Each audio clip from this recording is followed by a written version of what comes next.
Hello and thank you to the University of New Mexico Dems and their Women in Politics Forum, and a special thank you to our intern, right on, Hannah Johnson. This is an indication about how women at much younger stages of their lives and careers are beginning to be interested in politics. And I was asked to talk a little bit about my experiences, and the hard part here is that the biggest mistake of my political career was not engaging in politics early. So I didn't take advantage of young Dems or of university organizations that really perpetuated engaging civically, making sure that you were introduced and part of political campaigns, energized in movements. I didn't even know that that was a possibility to create an environment for change in a community in which I live. And so this is fantastic. The fact that you're hosting this, that you're engaging young people, that you're focused on women, because the reality is, and I use this stat all the time,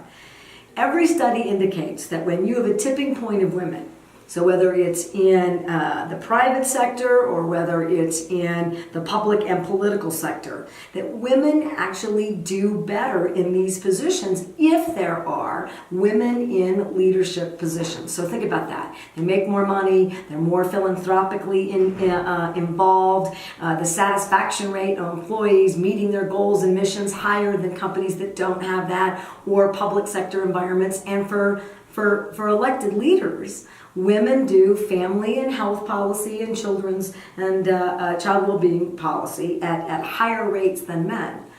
But we also bring more money into our districts, get more legislation passed, and develop more complex legislation that really affects the quality of lives of the people in our communities, districts, states, and countries. That means, and if we're going to solve a multitude of issues, whether it's gun violence, health care, a robust, sustainable economy, fixing our public education system, we have to have more women directly engaged. And so I'm very excited about this. Now look, given what happened losing the federal election, having Trump in the White House has motivated women and movement for people of all ages to re-engage civically, to think about strategies and ways in which we can make a difference. And we've got thousands of women who are running for office at every single level all across the country. And we have more than 300, so we've beat our record for women running for legislative seats, and we've got hundreds of women who are running for U.S. congressional seats. This is all good news because it means that we're changing that dynamic. Here are things that I tell Emerge classes and other folks who are doing training that I think is really valuable and important. One, or maybe several. This will be, if you engage as a candidate or as someone who's working on a campaign, it will be the most degrading, difficult, challenging, humiliating, infuriating, difficult work of your life.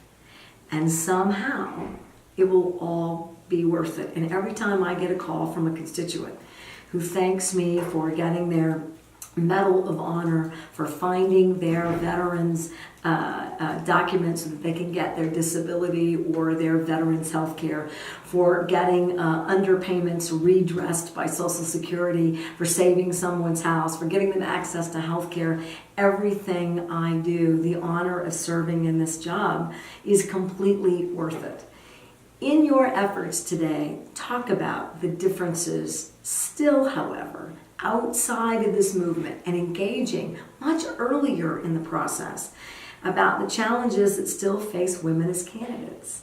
Sexism, misogyny, difficulty fundraising. Women are held to a much higher standard on the campaign trail to defend their ideas, to defend their background and their record. And men, male candidates, all too often are taken at their word. It's a completely still sexist and different standard. And as we run, and as we win, and as we embed ourselves in a system of equality, then we've got to be sure that we're changing the dynamics for women candidates at every single level across this country, and we bring that experience, that energy, that wisdom, and that effort to young girls all across America who have as their dreams and are inspired from preschool on, that engaging civically, that maybe running for office, that working on policy, that changing the lives of families, that focusing on their communities is meaningful, productive work, whether it's in the public or the private sector.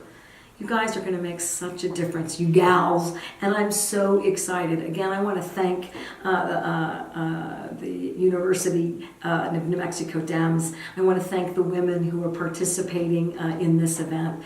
And I want to tell you that I'm available to any of you. You can ask me any question. I want you to succeed, and I'm so inspired by the work and your dedication every single day. Thank you for inviting me to say a few words and to tell you how grateful I am to have had your support as your congresswoman in this district, and how excited I am that I get to run for governor of a state that I love and believe in. Go out and do good work. Good luck and congratulations.